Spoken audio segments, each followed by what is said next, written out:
Ladies and gentlemen, welcome to King's. I assume you're ready to start. I'll get wrestled to the ground if we're not, but I think we are. Is the mic not on?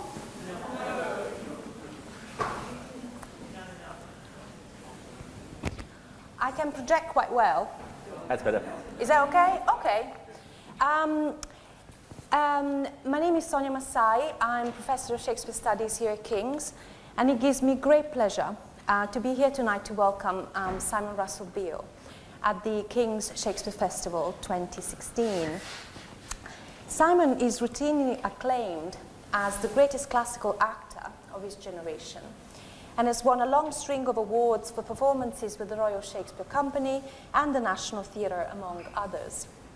Reviewers have time and time again praised his interpretations of Shakespearean characters, ranging from Lear to Timon, from Hamlet to Richard III, as nothing less than magnetic, compelling, and spellbinding. Most recently, Simon has been credited for making Lear's madness harrowing to watch, and for giving us with his Timon a performance of searching psychological penetration. I could go on and on, since Simon has achieved so much, and theatre critics, arts journalists, and scholars alike have lavished him with unconditional praise since the very beginning of his extraordinary career. But I'm sure you'll agree that we all love Simon's work more than words can will the matter. So in lieu of a longer introduction, I'm going to show you 3 memorable moments from Simon's career. Oh dear. Before you do, I've got to explain that photograph before you do. Please do. Yeah. All those actually in performance, except for that one, which is a publicity still for Timon of Athens. It looks like Carry On Timon, doesn't it? I never pulled a face like that as Timon of Athens. I absolutely assure you. And I never poured gold into things. Anyway, just to explain that. All the rest are performance. The 2 clips I'm about to show are courtesy of the National Theatre Archive. And the first clip is from Timon, when Simon as Timon curses the city and all that lies within its walls as he prepares to go and live in the woods. And the second one is the reason not the need speech from Lear. Then we'll pause, as I believe we need to switch the technology around, and I'll tell you what the third clip is from. So here we go.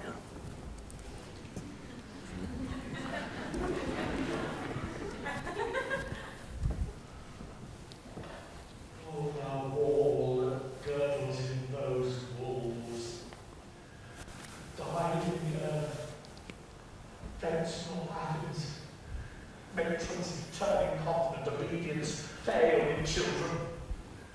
Slaves and fools pluck the grey wrinkled senate from the bench and minister in their steads. To general filths convert on an instant green virginity, do it in your parents' eyes. Bankrupts hold fast rather than render back. Out with your knives and cut your trusters' throats. Bound servants steal your solemn masters, large-handed robbers and filched by law. Made to the master's bed by mistresses of the brothel, son of 16 pluck the lime crop from my old wrinkled sire, and with it beat on his brains. Piety and fear, religion to the gods, peace, justice, truth, domestic war, night rest, and neighbourhood instruction, manners, mysteries and trades, degrees, observances, customs and laws, decline to your confounding countries, and let plagues, incident to men your potent and infectious fevers heap on Athens, right to be struck. To cripple our senators that their limbs may halt as lamely as their manners, lust and liberty. In the minds and marrows of our youth against the stream of virtue, they may strive and drown themselves in riot, itches, blades, so all the Athenian bosoms, and their crop be general leprosy, breath, infect breath, the bare society as their friendship may be merely poison. None of there from me but nakedness, thou detestable town. Here, take all this tin.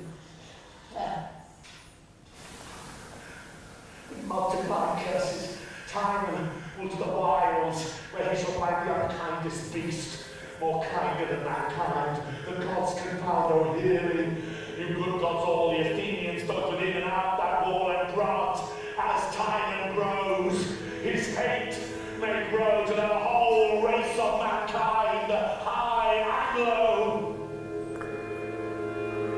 Amen.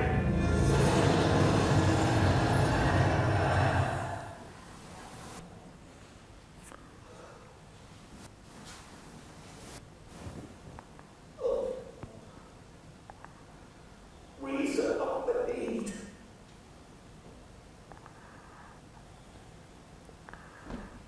Our basic beggars are in the poor of burglars, and our nature, more than nature needs. Man's life is cheap as beast. Thou art a lady, and only no warm and gorgeous life. Nature needs not what thou gorgeous wearest, as he keeps thee warm. But true.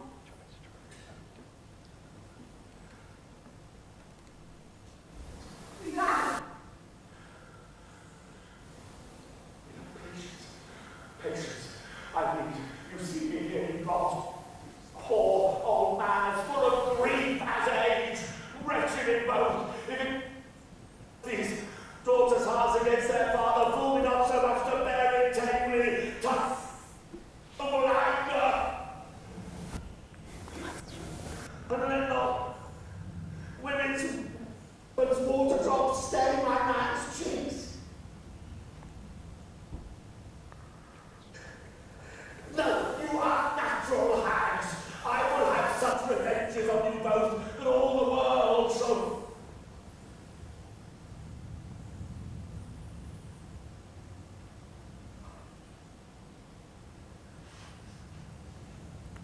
I will do such things.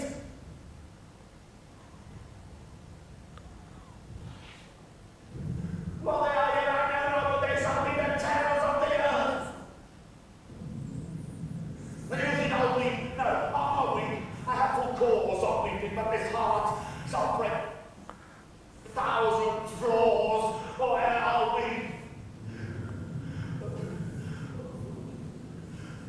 Would I?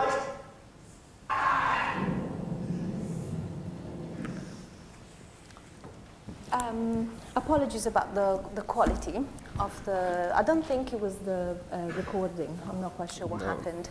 Let's hope we got more luck with the third clip. I chose for you. You got the idea. I do lighter roles. And indeed, we're about to be treated to one of the lighter roles. Is a short clip from the Hollow Crown, the 2012 BBC television adaptation of the second tetralogy, and is the fourth speech, Banish Plumpjack and Banish all the world. Here it comes. That villainous, abominable misleader of you!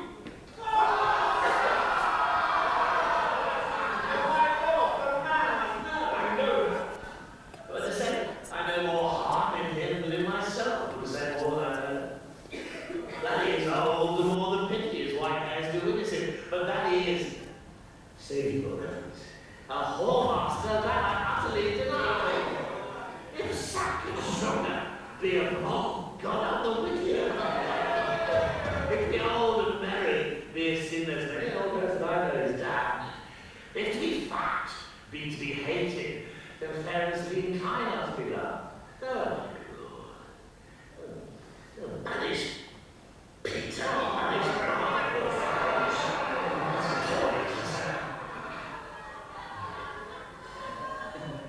sweet Jack Falstaff, kind Jack Falstaff, true Jack Falstaff, valiant Jack Falstaff, and therefore the more valiant being as he is, old Jack Falstaff, banish not him by Harry's company.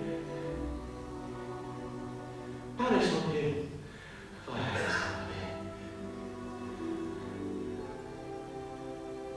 Banish drunk Jack and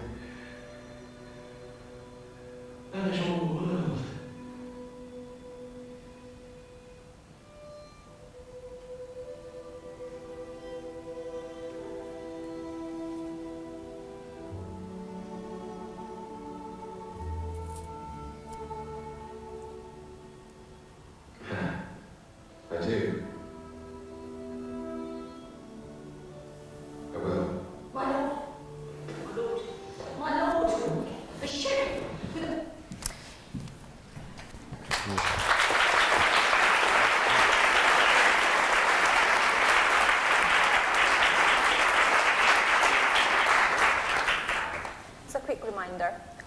to enjoy when we see Simon on stage.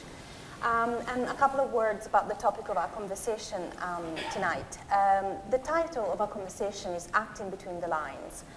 And this topic is very close to Simon's heart.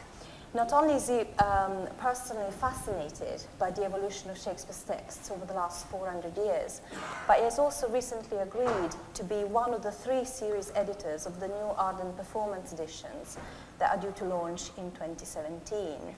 So I think it's fair to say that Simon gets to think about text a lot. Hence our decision to focus on text tonight and how text is edited both for the page and for the stage.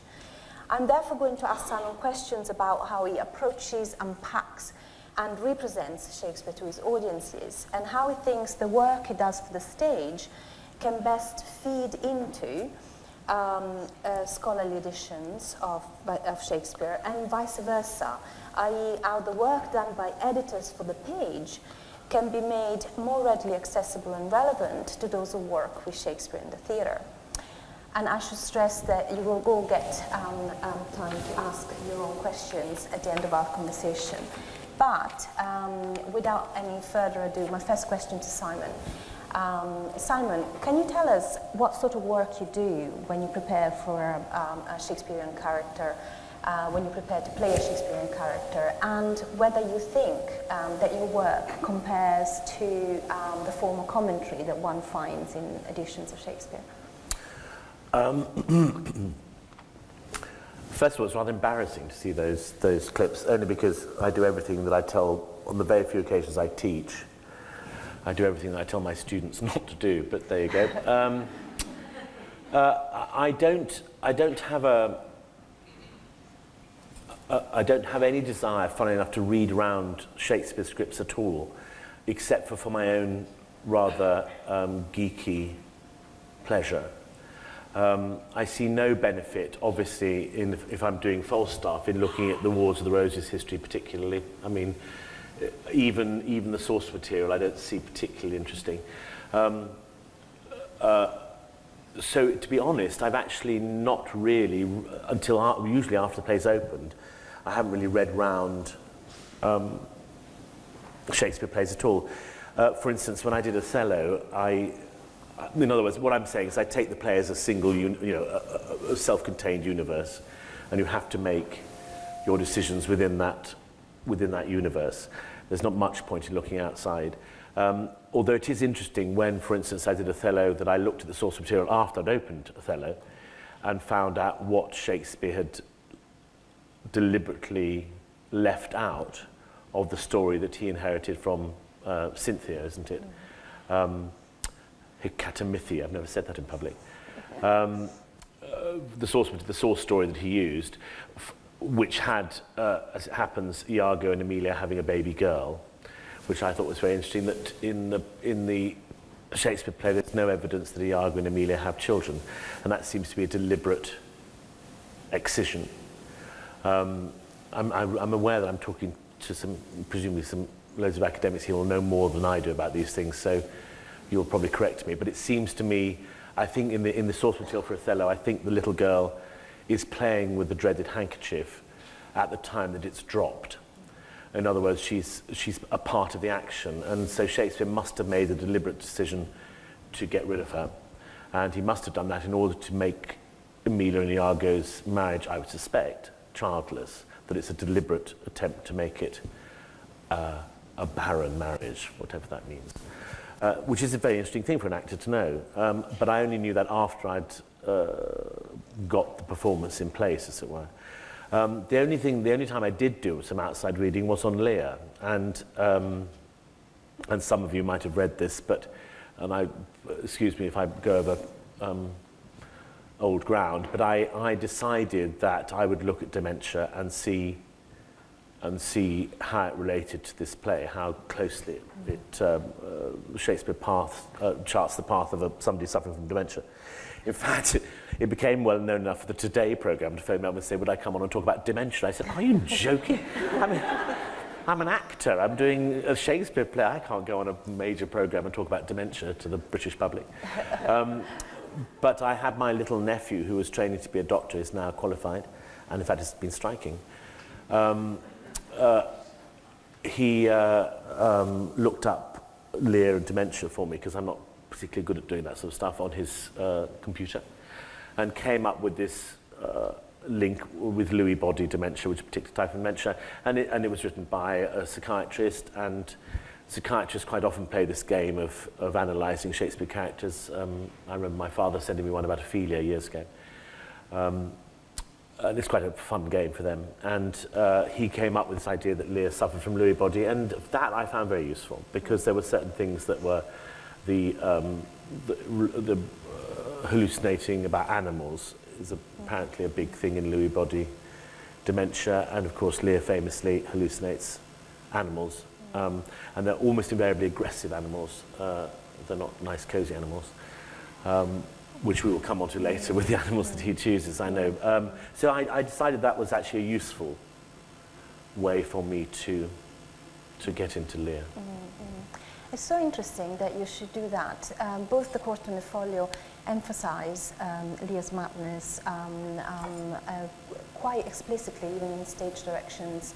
The scene that most struck me when I was watching your production of Lear was 4/6, when Lear enters mad, and both texts emphasize that he enters mad.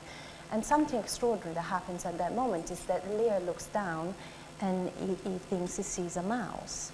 And it was quite harrowing to realize that there is a progression from Lear thinking that he sees gonorrhea in a joint stool in 3/6, and one act later seeing things that are quite literally not there.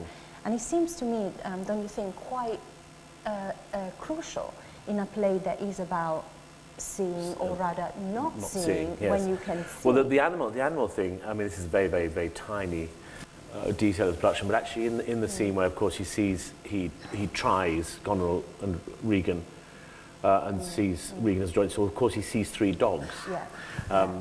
His own, presumably his own dogs, Tray, Blanche and Sweetheart, which I was very keen to keep in. In fact, there was a point where we were going to cut them. But what the Lewy body research did for me is to mean that they were not comforting presences. I found that very useful. So instead of Tray, Blanche and Sweetheart being his old favourite dogs from way back, they became aggressive and not pleasant experience for Lear.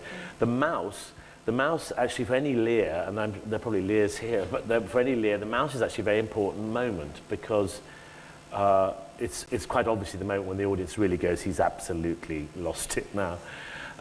John and I was going to nick John Wood's brilliant performance. He did a brilliant performance, the great actor John Wood, now dead, but he did a brilliant performance when I first joined the RSC, and his mouse was the size of an elephant, and it was absolutely marvellous. So he'd go, "What?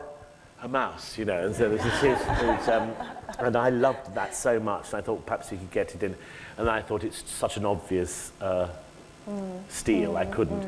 But the mouse I have stolen in my life before, as we'll come on to later, but the mouse that I had was in fact frightening.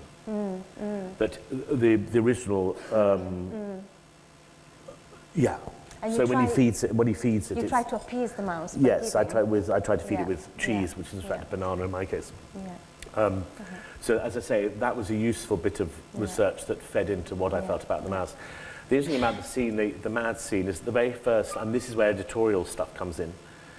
The very first line he comes on in that mad scene is, "They cannot touch me for coining," which is the most common editorial choice. In my desire to be clear at first hearing, but also because I changed it. I took another option, which is, "They cannot touch me for crying," and that seemed to me to be a line that the audience could immediately understand. And I had an image, it was a modern dress production, and he was in one of those humiliating hospital gowns. And I imagined the nurses saying to him, "Oh, come on, Mr. Lear, don't cry now, don't, you know, like you do to old people, and no, don't get upset, Mr. Lear." So he was saying, you can't tell me not to cry. And the reason why that was important for me is because I located in my head his desire not to cry, and unfortunately you couldn't really hear it in that clip, but that thing about, you think I'll weep, no, I'll not weep. I'm not going to cry. I'm never going to cry. And that starts very early on in Lear. I'm not going to cry, I'm not going to cry, I'm not going to cry. And, you know, we've all probably had experience of older people suffering from emotional lability. My grandmother certainly had it, where she would cry for no apparent reason. And I think that seemed to me, again, a sort of moment when I could link up editorial choices and the research and the play itself. Yeah. Going back to editorial choices, it's quite striking that the hallucination and the animals played such a big role for many actors like yourself on stage. And yet, when you turn to editions, even lavishly annotated ones, where you get the kind of 2 lines of text sitting on a whole page of notes, and if this works, I thought I'd show you Johnson, prompted by this is the excellent foppery of the world. It goes on for 2 pages. And I decided to use this one because he always brings a smile to my face, because he blames the Italians. You can see up there, for introducing this superstition that when you're out of luck, you can blame the stars for that. And he goes on to say you can blame the Italians for that as well as most unnatural crimes and follies. And it just goes on, and you think, fair enough. But then you get to 4/6, and Johnson has absolutely nothing to say about these hallucinations. But you see, the thing about a note like that, that's quite interesting, isn't it? I mean, quite apart from that, say, in Shakespeare's time, we blamed the Italians for everything. But but an actor of nowadays being presented with a note like that might very well go, hang on a minute, it's off the centre of the text. But something in my head has gone, Italians. So if you're playing Edmund, you might suddenly find that useful. Yeah. You know what I mean? It's one of those odd things that you suddenly go. Okay, well, if you. Oh gosh, that has some sort of emotional or linguistic link in my head that's useful. If you say so, Simon, then I've got a challenge for you, because something that struck me as really interesting is that even later editors, 20th century, mid-20th century, this is Muir, again, lavishly annotating, and it has nothing to say in 4/6. That's Arden too, isn't it? Yeah.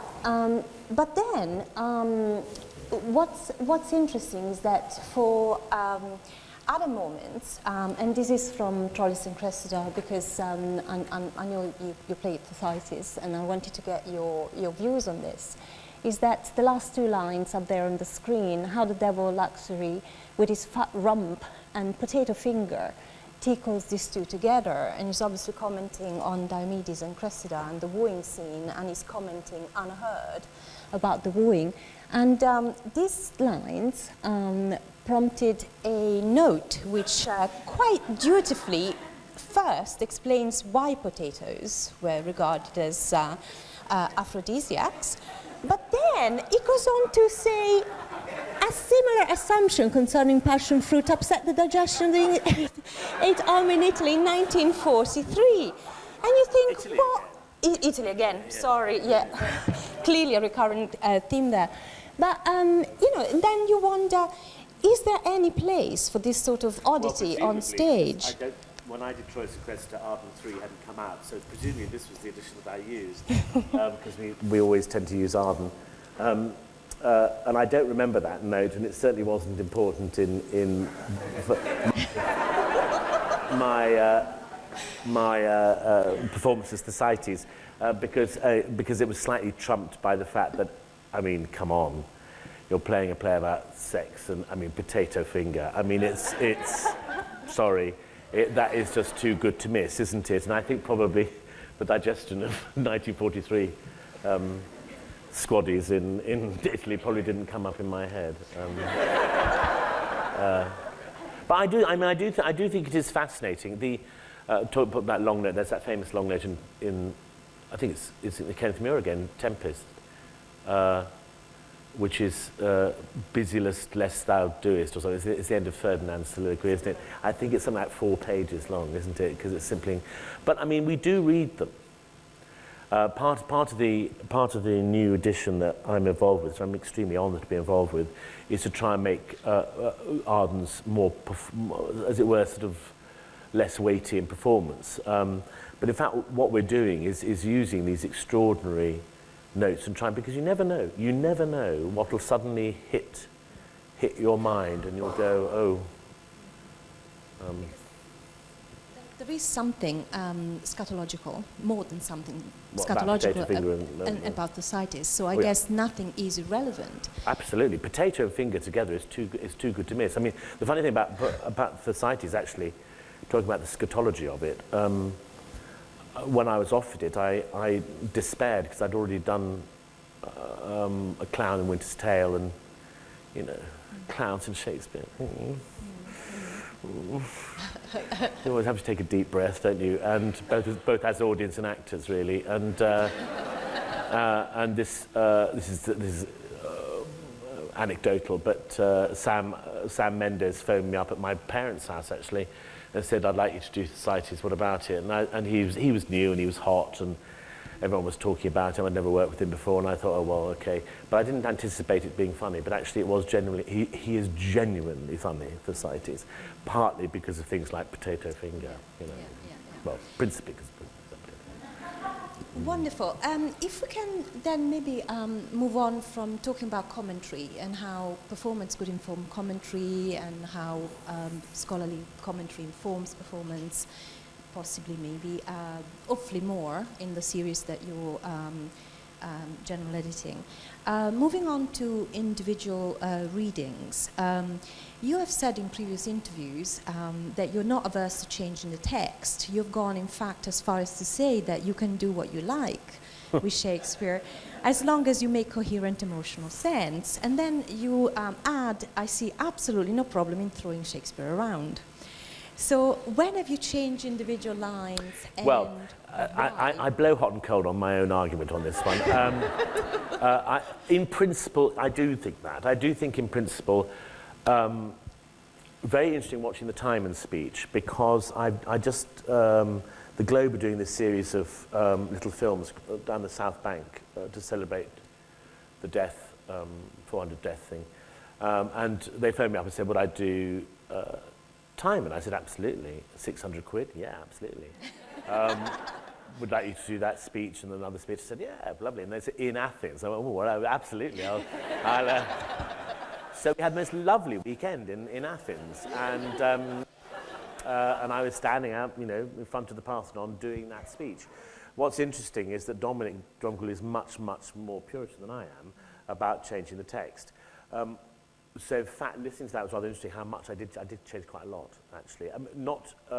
I reversed sort of lines, so things like the original is large-handed robbers your grave masters are, and pill by law. And I think, well, large-handed, why did you reverse the line and say your grave masters are large-handed robbers? It's not going to make a huge difference to the rhythm. It seems to be perversely complicated. And, I've said this again and again, our first responsibility is to the audience who will never see that production again. That's why it's slightly embarrassing seeing that, because I'm slightly, I'm a bit unclear. The main thing is to be clear and to get the argument across. That seems to be my principal role. However, Dominic, obviously because it's a sort of record that the Globe is doing, that he wanted the speech as it's written, and time is famously complicated. And the second speech I did is even more complicated than this one. And so we had to do it as it is found in the folio. And there were a couple of lines that I had to learn fresh because I cut them. After saying them 10 times, to me, they were perfectly clear. Now, this is where the danger happens, I think, because it's up to a director and an actor, principally a director, for he or she to keep the narrative, to keep the impression of what the original narrative impact was like in their heads. So, things that now will seem clear weren't clear 5 weeks ago, and they're not necessarily clearer now. Do you know what I mean? Do you know what I'm saying? So if you, the line, I'll remember, I can see if I can remember them. he's talking about how fortune, oh, it's the other speech. He's talking about how fortune can make or break somebody. And he says, it is the pasture lards the rother's sides, the want that makes him lean. Well, I cut those two slides because I thought nobody knows what the rother is. You know, they know rother. And it's actually a cattle, a cow. So I cut it because I thought it's just too complicated. The audience will be going, and I don't know whether that's patronising or whether it's, you know. But after, as I say, after a few times I said, it is the pasture lards the rother's sides, the want that makes him mean. It was perfectly clear to me. So perhaps it would be clear to the audience. So it's a very difficult balance. So I'm not quite as rigidly anarchic As you sound in the as I was 2 weeks ago. You know what I mean? I blow hot and cold on this. I do think, you know, I've always used the example of want meaning lack as a word that one can safely change. I've always used the example of Lazar rather than leper, because I think it sounds suspiciously like laser. But again, you know, I'm not sure whether I wouldn't now with confidence say Lazar House and assume that the audience will get it. I think your point about It's different talking to you lot, because you lot are specialists. But you know, a lot of the time we're not. But I think the assumption that the specialists recover and restore Shakespeare's original reading is not just misleading, but is blatantly untrue, because there is a tradition of editors changing the text, even when it makes perfect sense, and there's no reason to believe that there is textual corruption, i.e. that a line was, for example, set up wrong in the printing house. And I thought one example I should mention, again, to see how the performance tradition and the editorial tradition actually are much closer together than generally assumed. And one of my favorite examples is in The Tempest, when in the second scene of the play, one speech that is quite clearly assigned to Miranda in the folio is deemed from early in the 18th century so unladylike that is just simply reassigned to Prospero. Yeah. I've just prepared again another slide to show you. That's F1, a bored slave, which any print of goodness will not take. And Miranda goes which on is to... now, I mean, that's interesting. Now that is not a problem. And when I'm doing Tempest this year actually, but when I last did it, when I played Ariel, those were the days. I remember that definitely. I can remember how it was said actually. Sarah Woodward did it as Miranda, and there's sort of no. Now it's interesting. Now there's no problem, because of course what it raises is questions of sexual abuse, isn't it? Actually, she's attacking Caliban. And you think, you know, did he rape her? And there's slight implication, isn't there? And it's gone. The moment is gone, but it lasted for 200 years. Yeah. And the reason, this is Tybalt 1733 assigned to Prospero, and then going on in another notorious note saying that it's an impropriety. I'm persuaded the author never designed it for her. Yeah, an impropriety for her to take the discipline out of his father's hands. Mr. Dryden already on the stage having judiciously placed the speech to Prospero, and then even given a reason why he thinks that the speech was wrongly assigned to Miranda in the first place by the actors, by Shakespeare's players, who, not loving that any character should stand too long silent on the stage, decided to give it to Miranda. There's two things about that. I think there's a note in the Arden edition of the Tempest I mentioned earlier, with a huge note on that one. I think there's a note that says this line is unmetrical, no doubt invented by an actor, something like that. So that's another thing we could talk about the long, which is now changing, but the long antipathy between actors and. But this is. And this is an editor, assumedly recovering and restoring the text as Shakespeare originally wrote it. But you see, I mean, what's interesting about David Scott Caston's lecture just now is that, for those of you who were there, that it was fascinating talking about the early, you know, Dryden.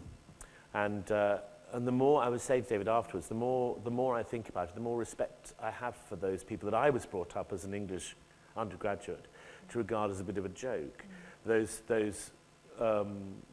adapters and editors right the way through Shakespearean history who have changed things because, you know, that is actually, you know, for a certain audience, a perfectly valid reason. Yeah. If they're going to sit in the audience and go, oh my God, I can't bear to watch Miranda doing that, well then you've lost you know, a minute's concentration, haven't you? And it's something that has happened from the very beginning of the history of the reception of Shakespeare on stage. I was wondering whether there was one particular period in the early 20th century when we thought we got the balance right, which is when we thought there was, firstly, a set text, and secondly, we could recover original practice. Yeah. But then since then, we've now found the text is more fluid than we even thought. And editors, thankfully, now believe that you cannot quite literally lift the veil of print, as Fredson Bowers put it quite memorably in the middle of the 20th century, that even if we were to find, we're not going to, but even if we were to find an authorial manuscript, what we will get is not the play as Shakespeare intended it, but we will find a stage in the very kind of fluid existence that an early modern play had. There are also things like, again, listening to the lecture earlier, and I was thinking, isn't it odd? I remember seeing, well, the only performance I've ever seen of Two Noble Kinsmen. And I remember afterwards saying, gosh, isn't the writing of The Jailer's Daughter marvellous? And everyone going, well, that ain't Shakespeare, that's the other lot. And that bit when, in the lecture just before now, when David was talking about people saying this is for 1640 audiences, 1660 audiences, this old Shakespeare is like old Bach. He's too complicated for our ears, and now we prefer Beaumont and Fletcher. I thought again, because I know you're interested in this sort of types of alterations. This is not 1660, but it's late 1670s, 80s. This is the first extant prompt book of Hamlet. And you can see it's a copy of the folio with manuscript annotations. This is Hamlet asking Horatio Bernardo Marcellus what the ghost of his father looked like. And a very neat late 17th century hand at the top crosses out Grizzly and replaces it with Grizzled. And then further down, instead of having let it be tenable in your silence still, i.e. don't tell that you've seen my father's ghost, it becomes Let it be required, is it? Let it require your silence. And what makes it really hard to read is that they should have crossed out in as well. Yeah. And course, actually, oddly, of course, now I would say let it be tenable in your silence is perfectly fine. Interesting, isn't it? Yeah. I have to tell you a quick story about Hamlet's editions. I was in New York doing another play, and somebody said, oh, come and see a fine art auction at Christie's, or Sotheby's, I can't remember which one it was. I know nothing about fine art, and really am hopeless at it. So I was just wandering around going, oh, that's lovely, that's lovely. And this chap said, while you're here, come up and see what we've got upstairs, which is a whole load of Hamlet editions from famous actors. And quite by chance. And lo and behold, there was Henry Irving's edition of Hamlet. I mean, unbelievable. With, what's the price they call? His own annotations, yes? Yeah. Reserve price. Reserve price is $3,000. I knew nothing about auctioning. I thought, is that the price they expected to go for? In which case, I'm going to put in a bid. So I put in a bid for $4,000, thinking, went away and did a matinee thinking, you know, I might be the owner of Henry, because obviously people are so stupid here, they don't realise how important this thing is.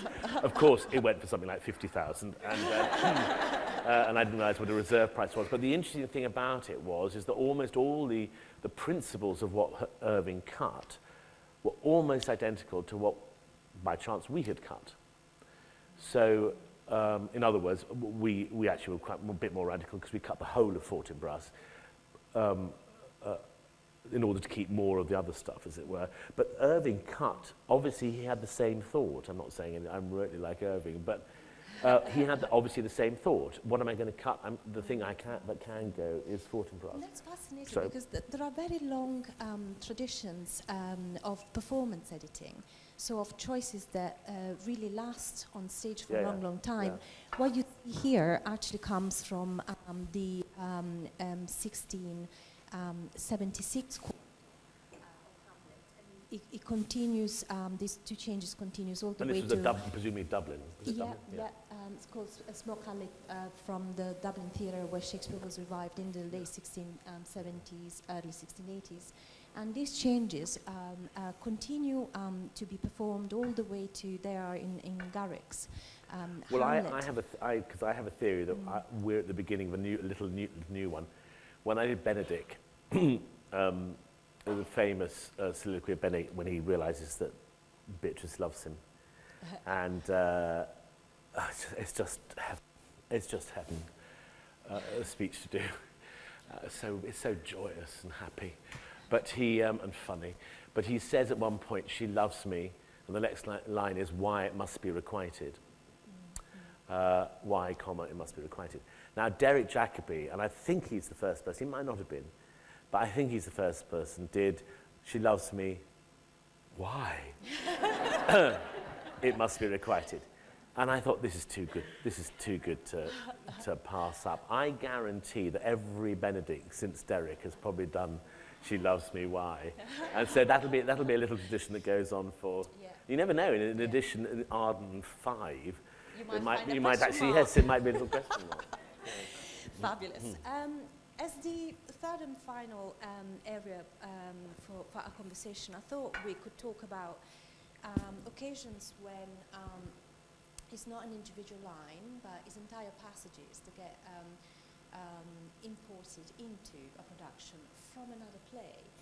And what you did with the Timon was quite striking, because there are lines from Coriolanus, because Alcibiades leads popular uprising in your Timon, which tied in so well with what was happening in London at that time, and so it worked so well that, in fact, you told me that lyrics didn't pick on that, as if a popular uprising just belonged to Timon. I think, to be fair, I think Timon was a special case. I don't think I would ever, I don't think, we're quite strict, actually. I don't think we'd ever, unless we're absolutely desperate, I don't think we'd ever introduce lines from other plays in other plays. I mean, but Timon was just so obviously, it is obviously so wildly first drafty, you know. And talking about Alcibiades, there's a whole scene with Alcibiades talking to the senators about this other soldier that he's, you know, just think, I'm sorry, this doesn't make any sense at all. And yes, it is, I'm afraid, true that we imported lines. The two that I'm most famous of is the one that you mentioned, which is, "Oh, the daws will peck the eagles," isn't it, I think, yeah. Which is from Coriolanus. The only person who recognised it was Ray Fiennes, who came up to the bar afterwards going, "Was that from Coriolanus?" Yeah. And he'd just done the film. But actually what was marvellous, is even more pretentious than that, because when Nick came down one day and went, "Hang on a minute, it can't be eagles, because it's Athens, it's going to be owls." And I said, honestly, I think, you know, the metaphor will stand without. But no, we changed it to owls. And I said, well, okay, scansion. Are we going to have barn owls as opposed to eagles, or night owls? And we were going through we were seriously going through lots of double-barreled owls in order to appease Nick's worry about so not only did you import some lines, but we actually changed it. And changed the other one I'm very proud of, that wasn't me, is that I remember we hadn't got an end. I mean, and as you all know, Timon is peculiar in that it, in all sorts of ways, it sort of doesn't really end. There are two reports of the death, there are two epitaphs, it's all very odd. And I suspect unfinished, as lots of people do. And we didn't have an end, so Nick was just going, you know, mind like a steel trap, Nick. He was going, we need a line with, what's the word? Liberty. Liberty, that's right. We need a line with liberty in it. Liberty, liberty, liberty.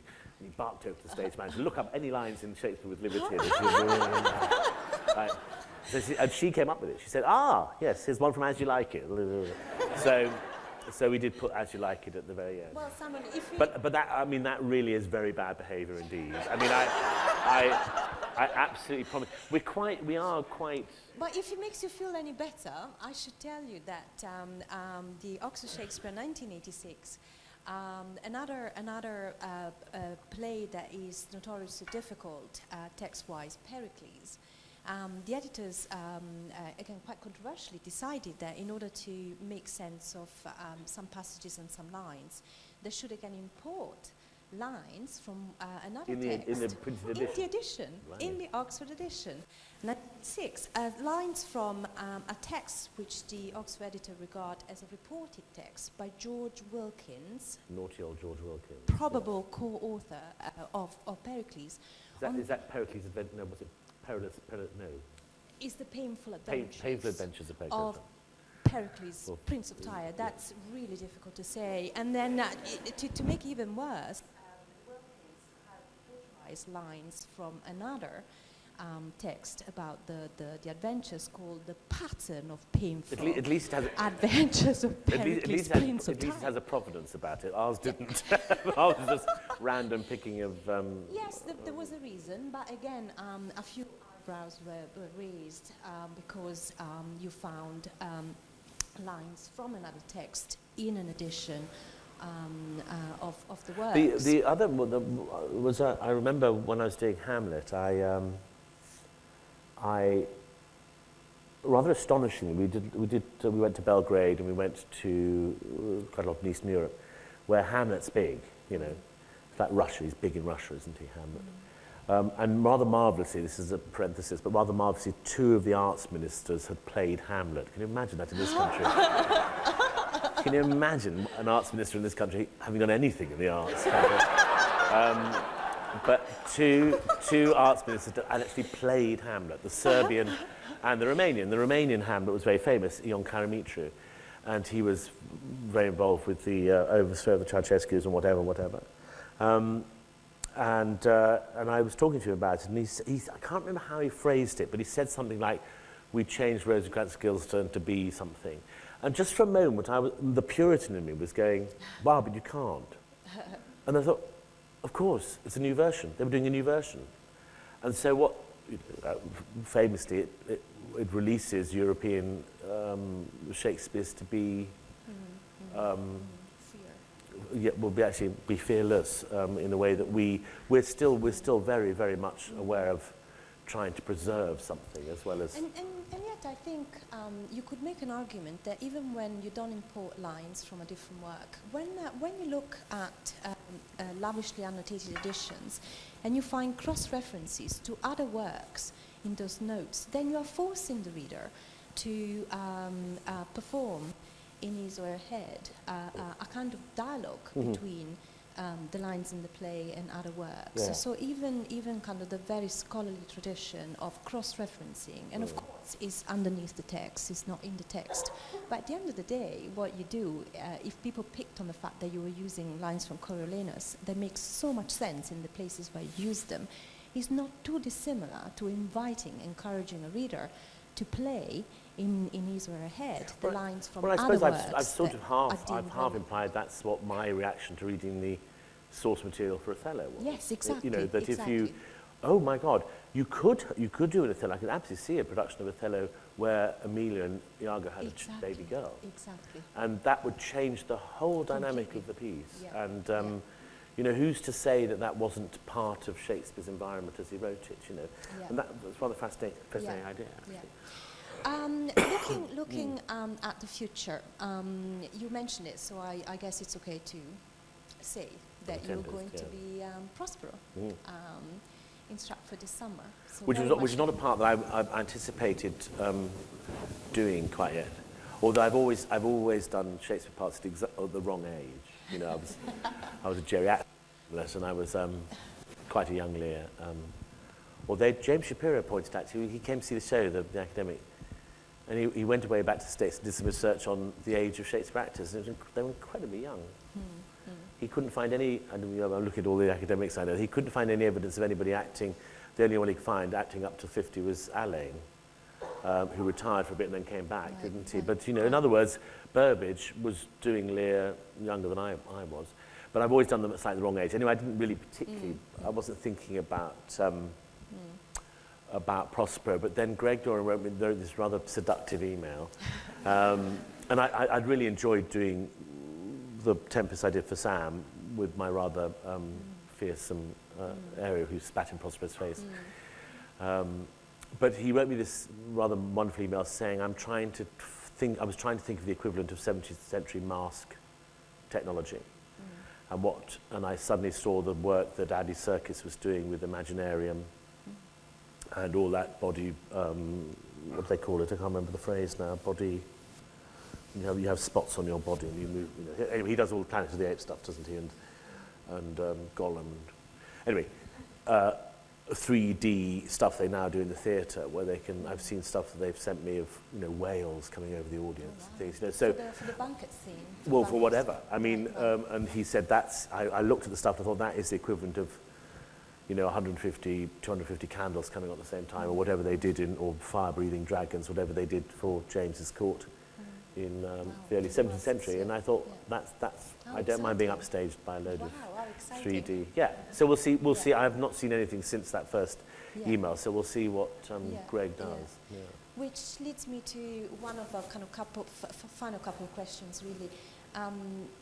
You mentioned you're going to work with Greg Doran in the summer, or kind of leading up to He's the much summer. stricter than I am, of course, about text. Because my question, I'm really curious to find out how your own practice, your own kind of work towards kind of preparing to play a role changes depending on who's directing. Because you work with some of the leading directors, Sam Mendes, Nick Heitner, Deborah Wardner, and now Greg Doran. So how much does that come?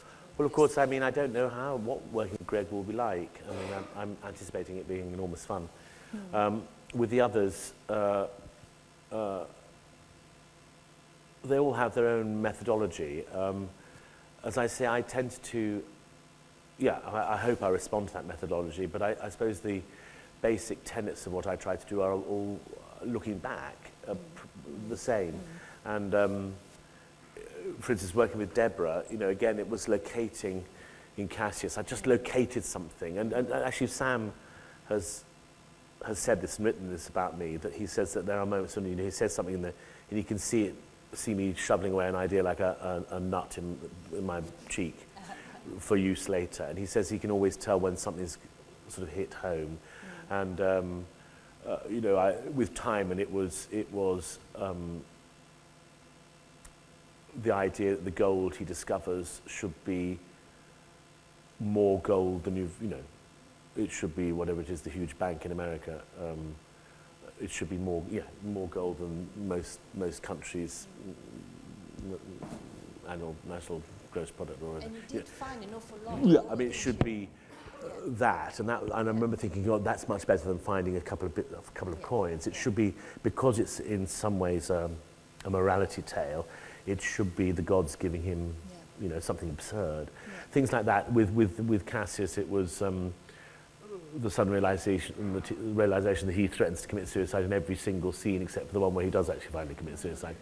And what you do as an actor with that, there are ways of going with that, and they're diametrically opposed. This is, it could either be hysterical or it can be a genuine desire to. If I cannot live under an autocratic ruler, I will kill myself. I'm absolutely serious about it.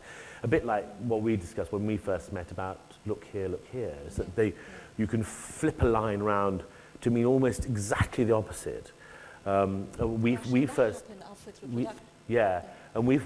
met doing a program about the folio actually, and Sonia took me through the two versions of Lear at the end, and.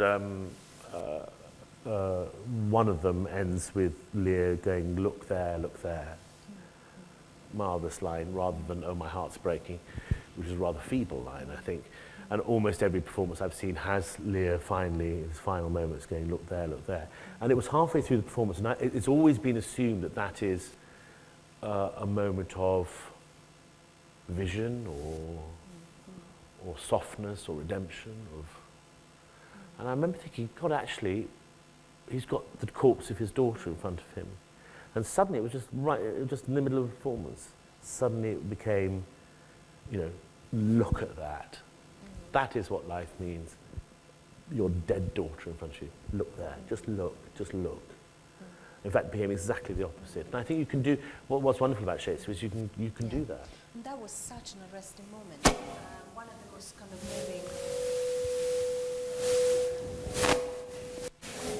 Is it me? It was. It's a lie detector. He's lying. It wasn't so arresting after all. No, it was really, I felt really emotional, heartbreaking in fact, because I've grown up with the kind of theory of revision and what scholars from the 80s onwards have done. The two endings is incredible work, and they've sensitized us to the differences.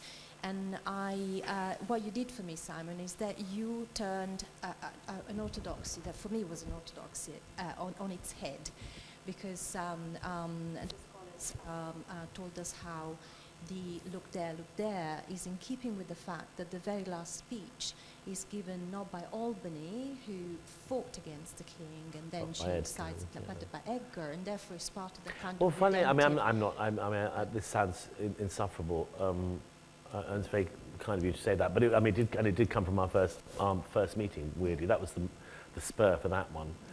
But I did find with Lear, I did feel, and this is not just academics, it's actors and theatre people too, that I felt this with Falstaff too, that I thought, gosh, there's quite a lot of sentimental overload on these characters somehow. And that, I mean, Falstaff, mine was, I know, a particularly humorless Falstaff, and I do apologise for that. And if I did it on stage, I probably would hopefully be a bit funnier. But I just thought he was grim. I thought he was a grim old man, and I love my pubs, and I spend a lot of time in pubs, and I know whereof I speak when I talk about those sort of men, you know, whose legs are falling off and whose teeth are falling out, and you know they've spent their whole lives in pubs, and that's where Falstaff wants to be, and that's where, and he knows and it seemed to me that he knows he's dying, certainly in the second part, but almost from the beginning of the first part, he knows he's dying. That's wonderful, because you kind of disturbing those orthodoxies that then bring us talking back about to the text, because I think I'm right, is that the famous quickly speech of Falstaff's death, where he babbles of green fields, I think that's an invention by Tybalt. Great invention. I think it's a wonderful, but it's not what Shakespeare was. We don't know whether Shakespeare wrote that line. And the reason why "Babble of Green Fields" is such a marvellous line, of course, it's romantic. It's because you suddenly think of Falstaff as being representative of something English and bucolic and oh, how lovely. And he hates the country. I mean, you know, God, he's out there trying to find soldiers, isn't he? And think, oh, God, get me back to the pub. Get me back to the pub. That's what seems to me to be a thing I've said often. And it seems to be. But I think the same thing sort of applied to Lear, is that I kept on thinking, I had a friend who saw it and didn't like it. And told me, she said, why don't you kiss Cordelia in the reconciliation scene? That's interesting, known as the reconciliation scene, which is the one where he wakes up in his bath chair, or in my case in bed or whatever. And again, it seemed to me, this is partly to do with the dementia thing, that what seemed to me to be written, you know, the first thing he says on seeing his daughter, well, first of all, Kent says he doesn't want to see her. That's the first which I'd forgotten. Kent says he doesn't want to see his daughter. And then as soon as he sees her, he says, you do me wrong to take me out of the grave. I am bound upon a wheel of fire. That, you know, one of the great lines of the play. But it's not a nice line. It's not a cosy line. It's an angry man woken up, an angry old man. And it seems to me that scene is about the very first tentative steps to reconciliation, which ends with, and this is Shakespeare at his absolute observant top form. We've all done it in hospitals. It seems to be a sequence of what you do in hospital, which ends up with her saying, would you like to go for a walk? And him going, okay, it breaks my heart. That's how it ends. And that's how those sort of meetings do end. And it's not that we're going for a walk because we resolve things, we're going for a walk because we need to try and resolve things, and we haven't yet. Do you see what I'm saying?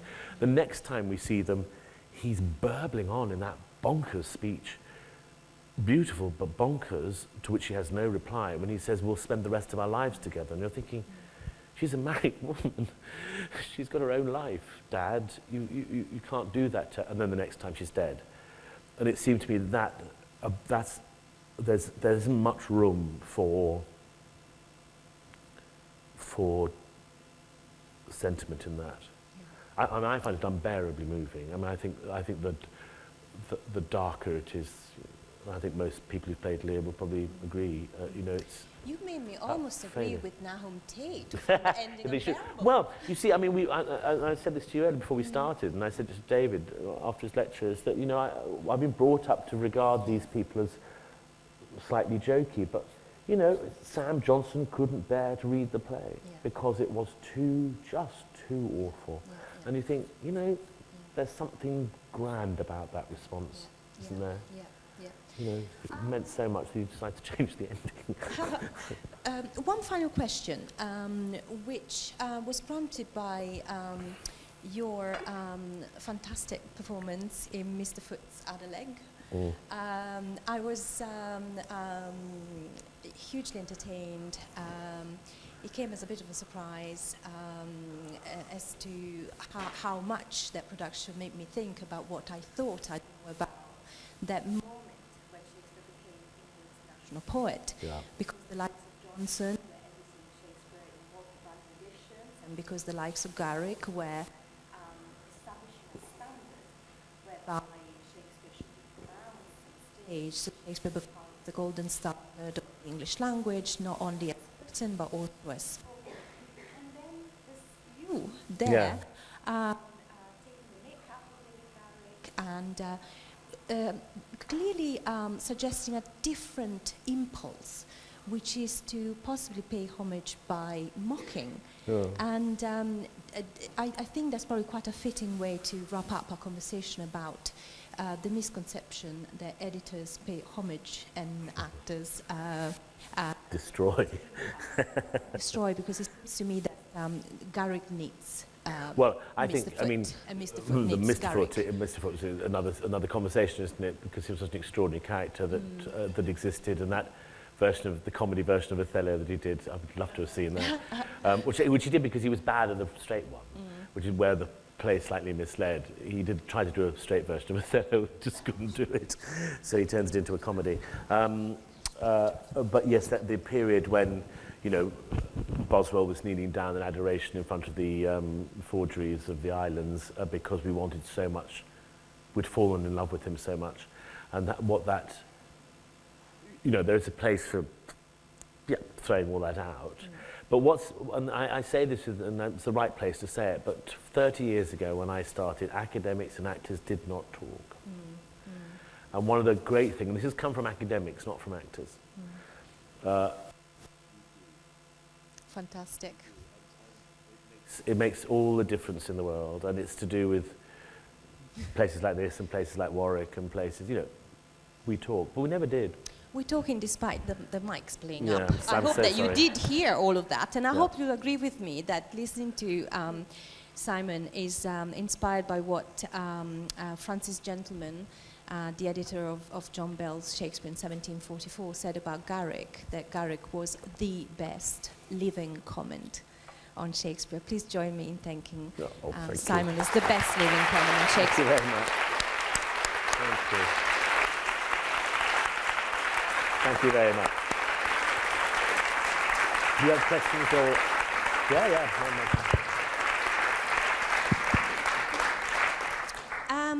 There is, I believe, some time for questions. Will you let me know when our time is up?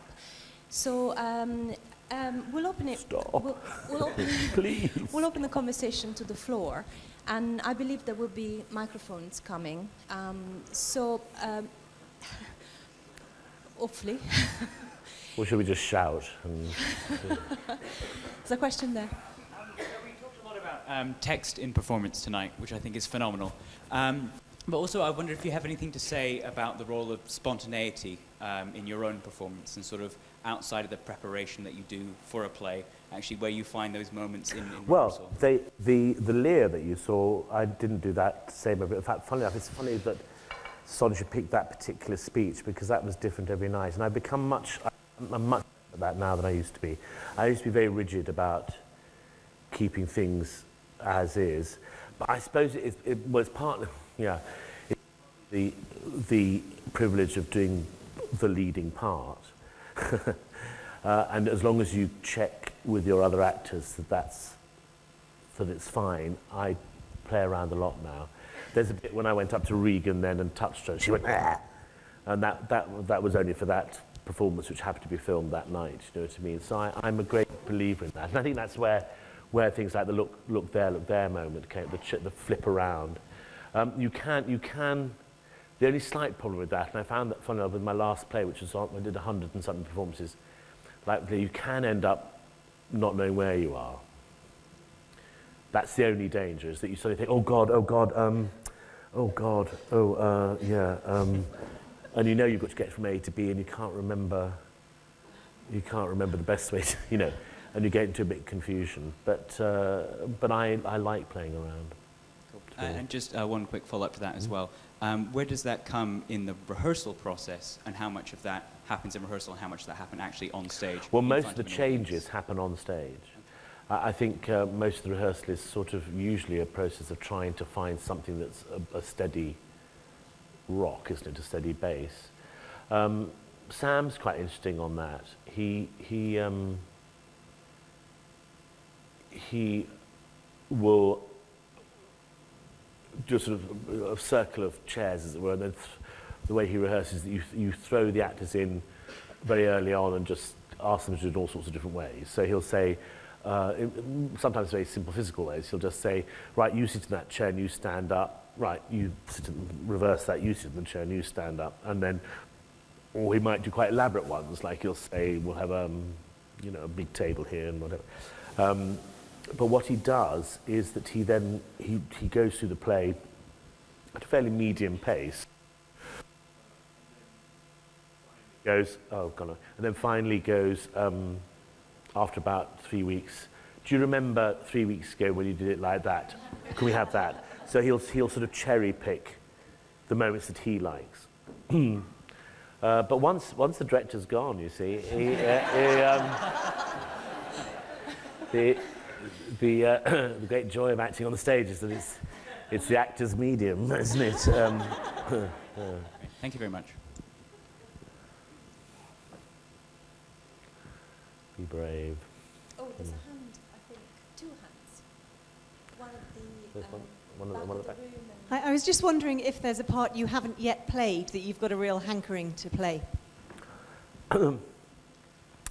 In Shakespeare, I've been fantastically lucky, and looking at my performances on there, fantastically lucky,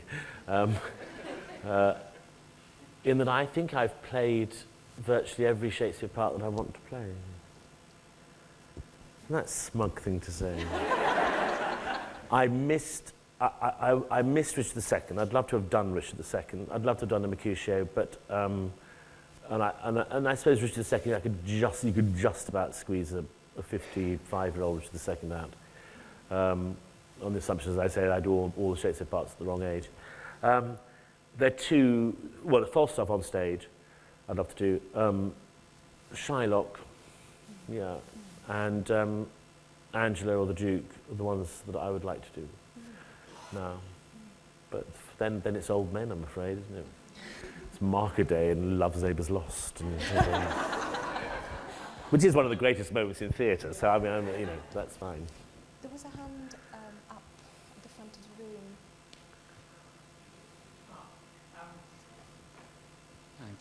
Thanks. You made a remark about Hamlet, which suggested that there was an appropriate playing length. An appropriate? Playing length. Yeah. And clearly that playing length is shorter than the plays.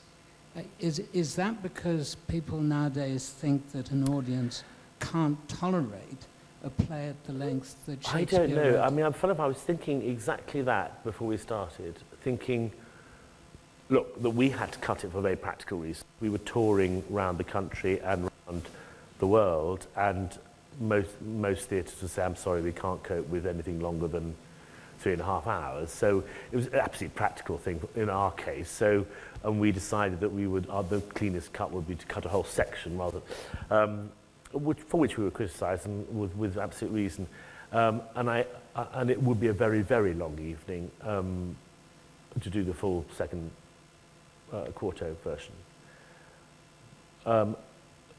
And I was thinking about this before we started, because I don't know, we hear that people talked quicker, but then you look at, I saw a version, the film version, when we were doing the 50th anniversary of the National Theatre, we wanted to have a bit of Olivier, obviously, and the bit that we looked at was his famous Othello.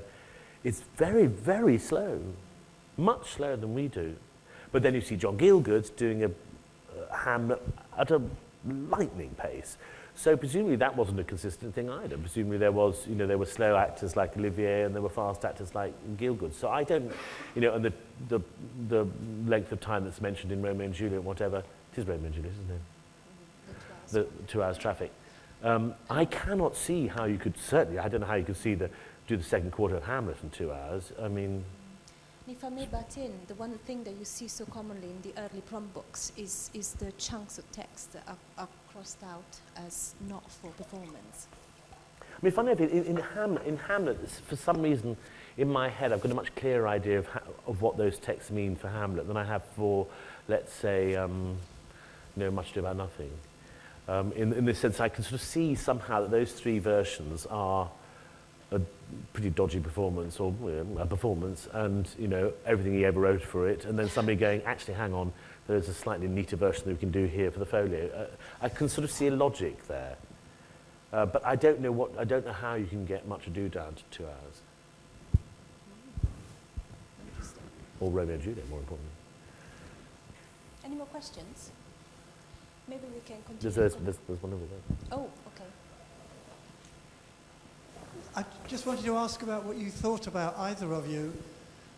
Some people have said that Cordelia and the Fool can be played by the same actor, because if you look at the text, neither are on stage together, and therefore they could have been. I don't think there's any evidence originally that it was written that way, or whether you have either been in or seen performances where it's actually been done.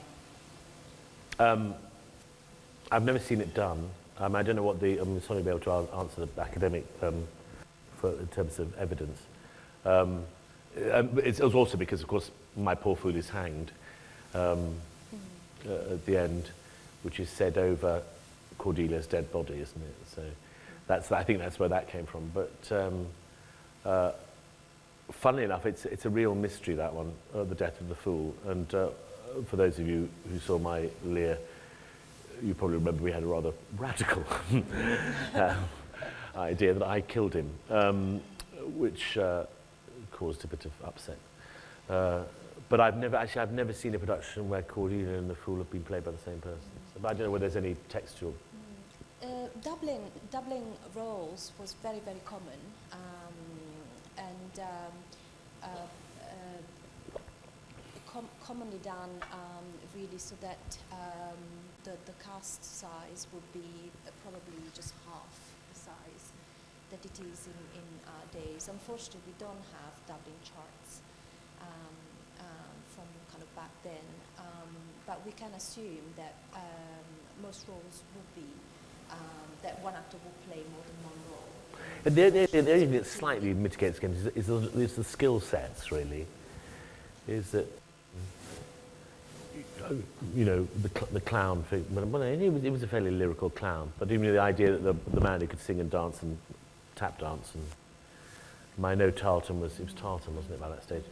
He was a much softer clown, but, to say therefore you've got the same skills to do a Cordelia, I don't know whether, I don't know whether in my head as Shakespeare would have gone, oh, that's the ideal doubling.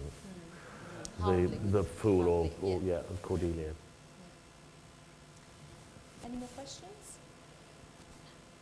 We saw in the clips some examples of your acting on stage and then some on film, but now of course we've got the National Theatre live screenings that are becoming very popular.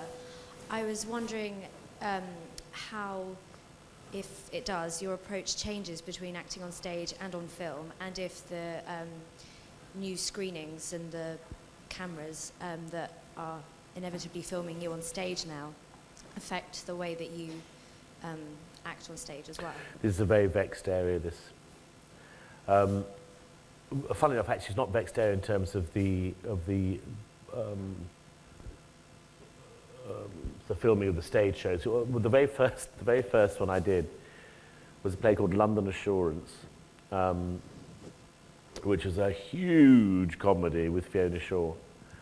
And I remember when it was announced that we were going to do, this in the early days of filming it, and Fiona and I had a sort of panic meeting saying, what the hell are we going to do about our performances? They're so big and so outrageous. And Nick Heitner, who was the director, said, look, you're just going to do what you do on stage. And we said, well, that's right, because otherwise this play, which means nothing, it was a play of absolutely no value at all.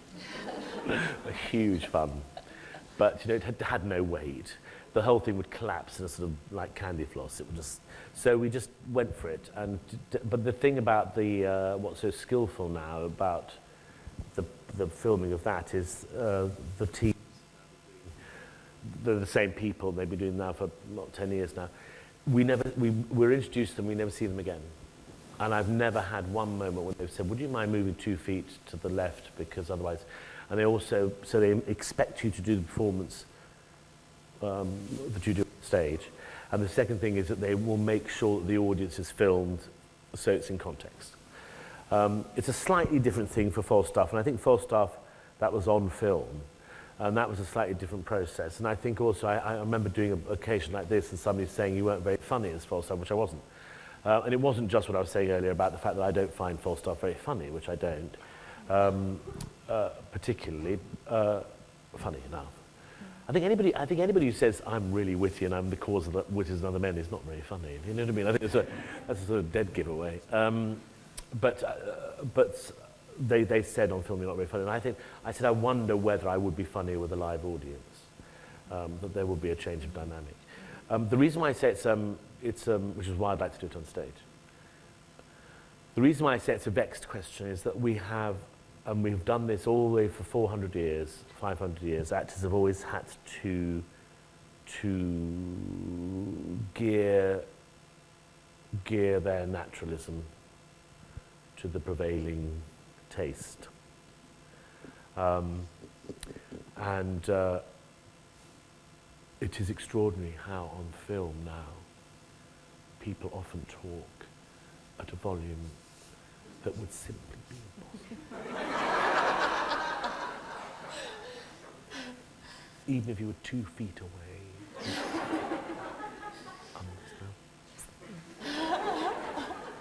And the reason for that is because it is what we think of as real. You obviously can't do that on stage, but there's unquestionably a change, you know, from even from when I started. I mean, one of the interesting things, I'm rambling here a bit, but one of the interesting things about going to memorial services of actors is nowadays is you get, very often, wonderfully, you get recordings of them acting.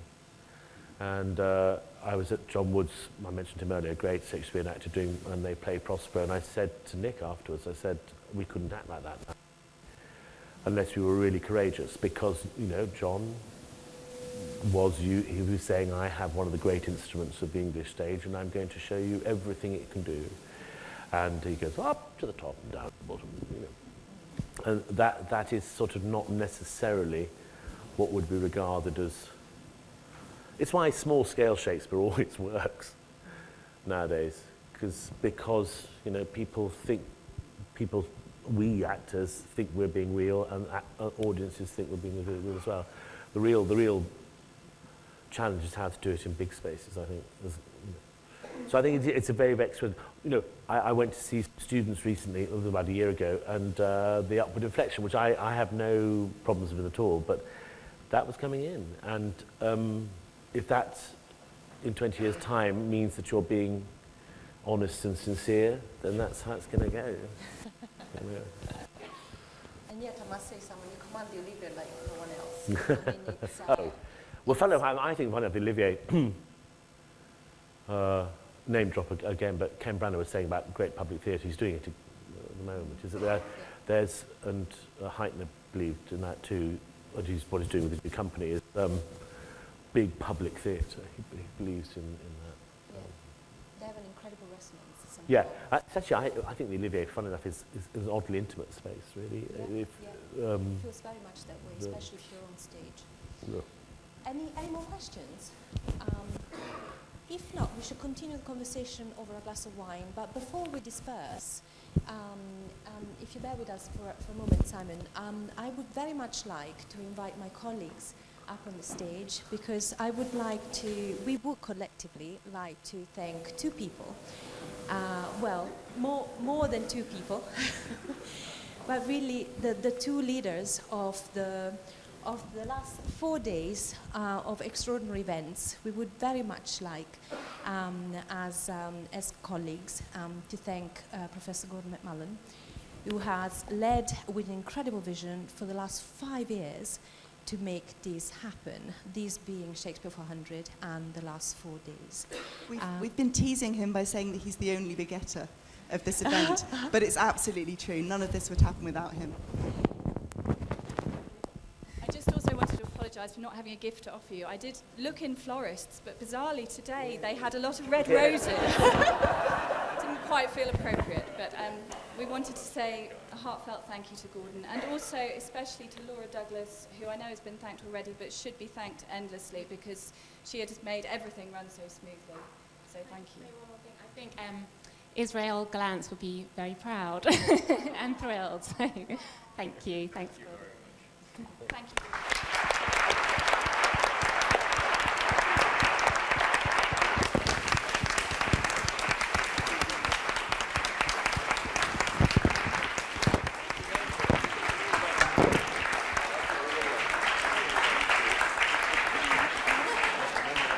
Okay, we should reconvene over a glass of wine.